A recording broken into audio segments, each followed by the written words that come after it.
78 siswa yang menjadi korban banjir bandang di Batang Toru, Tapanuli Selatan, Sumatera Utara mengikuti ujian semester dengan kondisi serba terbatas. Mereka terpaksa melakukan ujian semester di sekolah tetangga karena bangunan sekolah mereka hancur tersapu banjir 2 minggu lalu. Pihak sekolah memperbolehkan siswa yang terdampak musibah banjir bandang menggunakan baju seadanya, serta memberikan fasilitas berupa buku tulis dan bolpoin guna mengikuti ujian. Ada 78 siswa yang terdampak.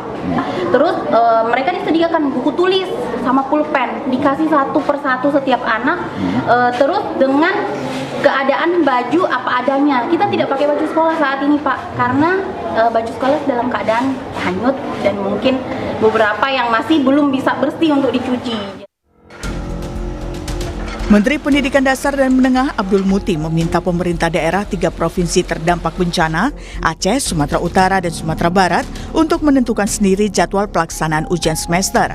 Menurut Muti, masing-masing wilayah terdampak bencana mempunyai kondisi yang berbeda-beda. Kemudian yang terkait dengan tadi pembelajaran sebagainya, sebenarnya kami fleksibel. Jadi kami tidak membuat ketentuan dari pusat karena memang keadaan di lapangan sangat bervariasi sehingga kebijakan kami serahkan sepenuhnya kepada masing-masing pemerintah daerah. Itu di dalam rakor yang kami selenggarakan sudah kami sampaikan. Termasuk sekolah juga tidak harus menyelenggarakan tes. Itu juga kebijakan masing-masing sekolah. Pendidikan memang menjadi salah satu tantangan dalam rehabilitasi pasca banjir yang menerjang Aceh, Sumatera Utara, dan Sumatera Barat. Di Aceh, sekolah di 15 kabupaten dan kota belum dapat melaksanakan pembelajaran. Sementara di Pidi, Subulu Salam, dan Loksomawe sudah dapat melakukan kegiatan belajar mengajar secara bertahap. Di Sumatera Utara, dari 18 kabupaten kota, hanya Tapanuli Tengah dan Sibolga yang belum bisa melakukan pembelajaran. Untuk wilayah Langkat, Tapanuli Utara, dan Tapanuli Selatan, sebagian sudah melaksanakan pembelajaran.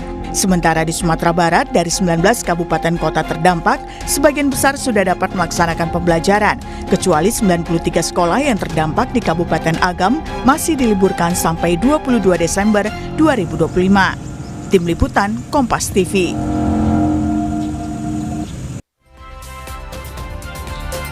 Saudara, pendidikan menjadi salah satu tantangan dalam rehabilitasi pasca banjir yang menerjang Aceh, Sumatera Utara, dan Sumatera Barat. Apa saja yang harus diperhatikan agar pendidikan anak korban banjir tetap berjalan? Kita bahas soal ini bersama sejumlah narasumber. Pertama ada Wakil Ketua Komisi 10 DPR RI fraksi PDIP, Mai Esti Wijayanti. Selamat pagi, Bu Esti. Selamat pagi, Mas. Terima kasih Bu Esti sudah bergabung di Dialog Sapa Indonesia Pagi pada hari ini, dan juga pengamat pendidikan dari Universitas Negeri Surabaya, Martadi. Selamat pagi, Pak Martadi. Selamat pagi, Mas Mario. Selamat pagi, Bu Esti. Selamat pagi, Pak Martani. Sehat, terima kasih, Bapak Ibu sudah bergabung di Dialog Sapa Indonesia Pagi pada hari ini. Saya ke Bu Esti terlebih dahulu. Bu Esti, bagaimana Anda melihat pernyataan dari Mendikdasmen yang mengatakan bahwa sampai saat ini itu semua diserahkan ke Pemda terkait dengan ini mendekat ujian akhir sekolah. Menurut Anda, untuk di awal ini, apakah sebenarnya kita fokus pertama soal pendidikan langsung ke teknisnya, atau sebenarnya psikologis dulu lah pemulihan? Ya, jadi kami kemarin sudah melakukan rapat kerja dengan Kemendikdasmen, dihadiri juga oleh Pak Menteri. Ada beberapa hal yang kemudian memang kami menyarankan kepada Dikdasmen untuk melakukan pendataan secara lebih detail. Bagaimana kondisi sekolah-sekolah kita. Memang kita harus mengatakan bahwa yang lebih memahami persoalan di sekolah-sekolah tersebut adalah pemerintah daerah. Tetapi bukan berarti bahwa pemerintah daerah melakukan itu tanpa ada guidance dari pemerintah pusat. Untuk itu kepada Kemendikdasmen, khususnya melalui Pak Menteri, kemarin kita juga meminta bahwa Pak Menteri Kemendikdasmen harus membuat acuan ataupun keputusan menteri.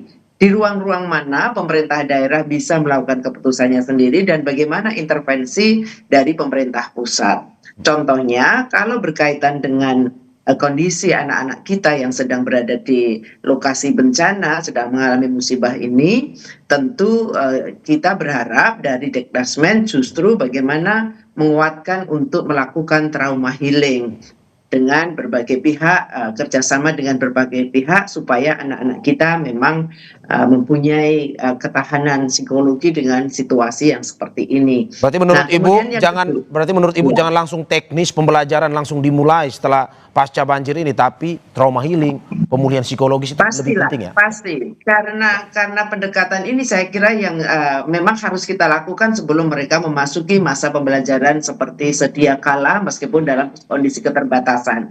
Karena traumatik anak-anak, artinya kalau toh kemudian harus berkumpul di satu tempat, lebih kepada persoalan soal trauma healing, membuat mereka lebih riang begitu, karena kondisinya pasti tidak baik-baik saja. Baru kemudian kita bicara apakah anak-anak ini dimungkinkan untuk melakukan TKA ataupun tes untuk akhir semester.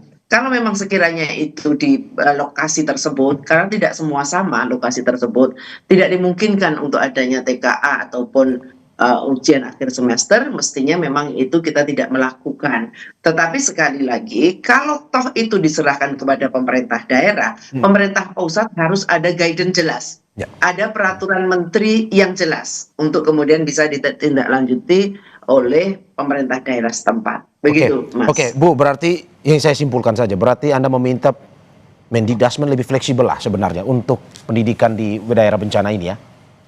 Iya, pasti itu. Tidak bisa saklek, tetapi ada acuannya yang kemudian itu tidak regulasinya membuat mereka tetap lebih leluasa untuk melakukan tindakan-tindakan tersebut. Oke, Iya. saya ke Pak Martadi. Pak Martadi, bagaimana Anda melihat apa yang disampaikan oleh Ibu Esti? Ya harus di awal, teknis nanti dulu. Trauma healing duluan, prioritas utama. Ya, jadi begini ya, ketika kita bicara tentang pendidikan, itu memang bukan sekedar bicara soal teknis gitu ya. Tetapi di dalamnya pasti bicara tentang psikologis, bicara tentang substansi dan sebagainya. Semuanya saling terkait. Maka menurut saya pendekatan yang diusulkan oleh teman-teman DPR dan dilakukan oleh kementerian sudah tepat. Jadi sebelum bicara teknis, maka pastikan dulu anak-anak kita secara psikologis memang sudah merasa nyaman.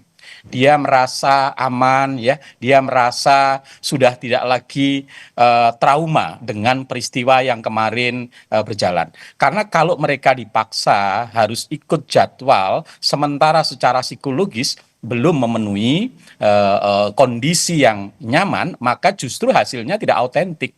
Anak-anak itu belum tentu ketika mengerjakan soal itu konsentrasi. Nah, kalau tidak konsentrasi, kalau hasilnya jelek, maka sesungguhnya bukan salah anak, karena memang waktu ujiannya yang tidak tepat. Itu pertama.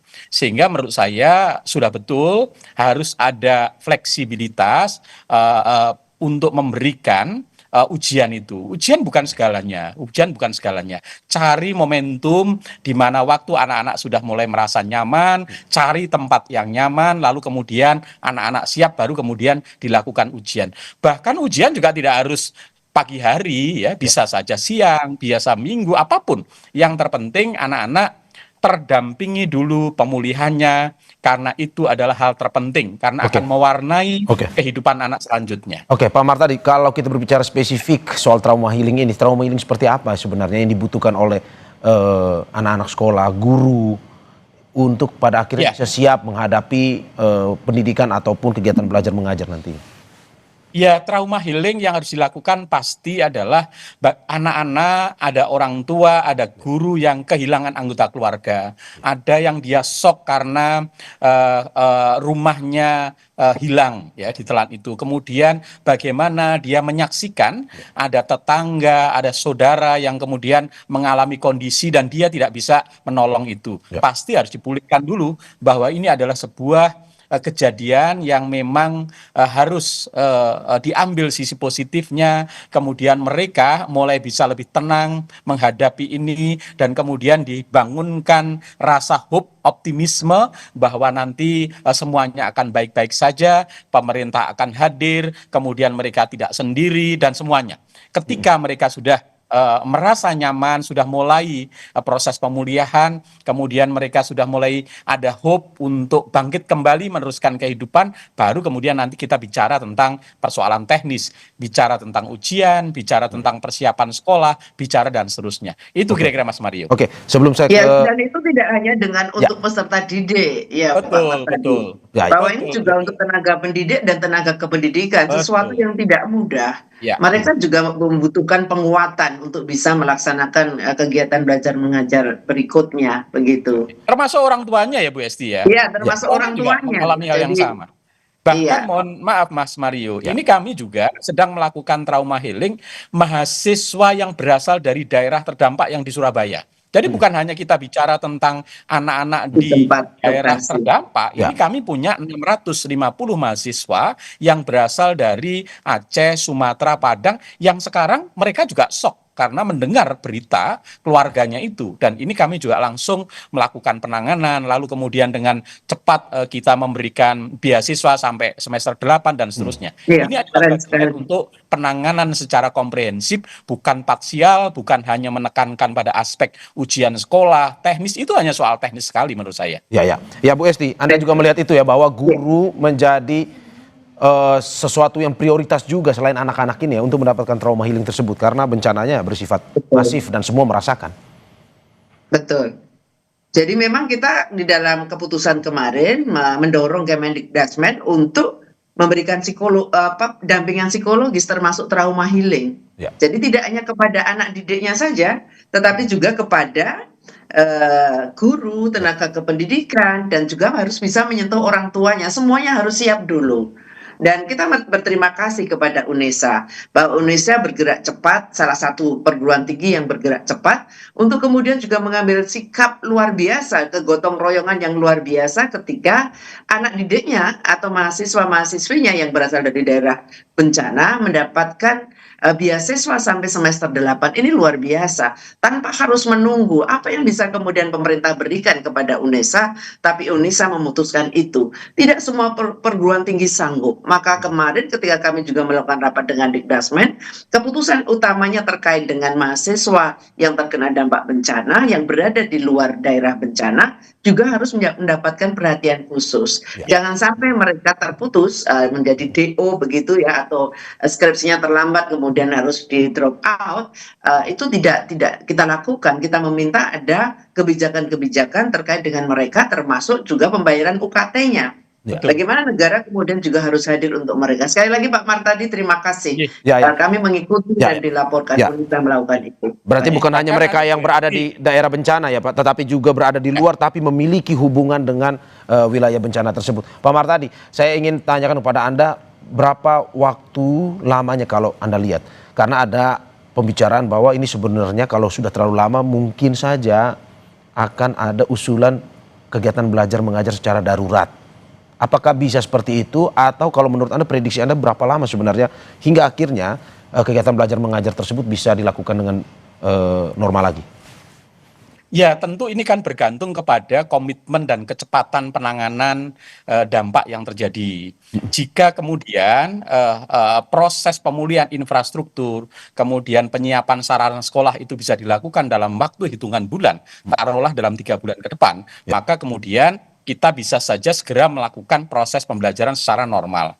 Tetapi kalau tidak, menurut saya juga tidak salah kita menetapkan dengan kurikulum khusus, ya, kurikulum darurat.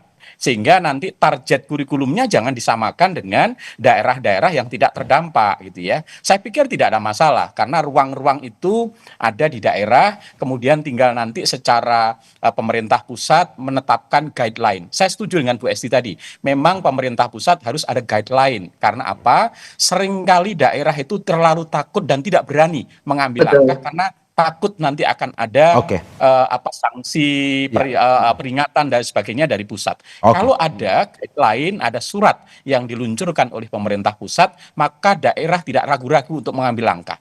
Saya pikir ini penting membangun komitmen antara daerah, kota, provinsi, pusat. Karena kewenangan pendidikan berada di pusat, di provinsi, di kabupaten kota. Ada kebijakan yang selaras ya Pak ya? Kebijakan yang selaras antara pemerintah pusat dan daerah. Saya ke Bu Esti. Bu Esti, apa yang disampaikan Iya. oleh Pak Martadi? Perlukah sebenarnya kalau misalkan ini berlangsung lama ada kegiatan belajar mengajar atau kurikulum darurat? Sangat penting, justru itu kami kemarin menekankan juga kepada Dikdasmen maupun Diktisaintek harus ada mulai kita tata betul bahwa dalam situasi darurat pendidikan tetap harus berjalan seperti apa, itu harus ada keputusan yang diambil berdasarkan situasi yang ada. Tetapi sebelum ketika dibuat itu tidak dibuat dalam situasi saat ini mestinya. Kita sudah punya Permendikbud tahun 2019 bagaimana aman dari kebencanaan atau pendidikan yang berlangsung ketika sedang terjadi bencana itu sudah ada, tetapi kurang rigid, kurang detail, sehingga mungkin implementasinya tidak terlalu baik. Tetapi yang terpenting adalah saya kira pemerintah juga mulai harus terbuka bagaimana kita juga menyarankan Kemendikdasmen mengajukan anggaran yang kiranya memadai untuk bisa terjadinya pendidikan yang berada di tempat-tempat bencana seperti ini. Mungkin ada pengalian anggaran, tetapi mungkin juga harus ada tambahan anggaran. Karena situasi bagaimana sekolah-sekolah sedemikian banyak yang rusak, kemudian berapa puluh ribu anak-anak kita terdampak, atau mungkin ratusan ribu terdampak dari peristiwa ini, tidak mungkin kemudian tidak ada anggaran yang harus diberikan untuk mengatasi persoalan tersebut, termasuk kepada para guru dan tenaga pendidikannya. Kita mendorong ada keberanian dari Kemendikdasmen maupun Diktisaintek. Ayo, berapa anggarannya? Akan digunakan untuk apa? Atau digunakan untuk apa? Butuhnya berapa? Kemenkyu juga harus kemudian membukakan pintu. Mungkin terpaksa harus ada program-program yang kemudian harus dikurangi anggarannya, diefisiensikan lah. masuk ke efisiensi ataupun lebih tepat anggarannya diberikan lebih tepat pada situasi seperti ini.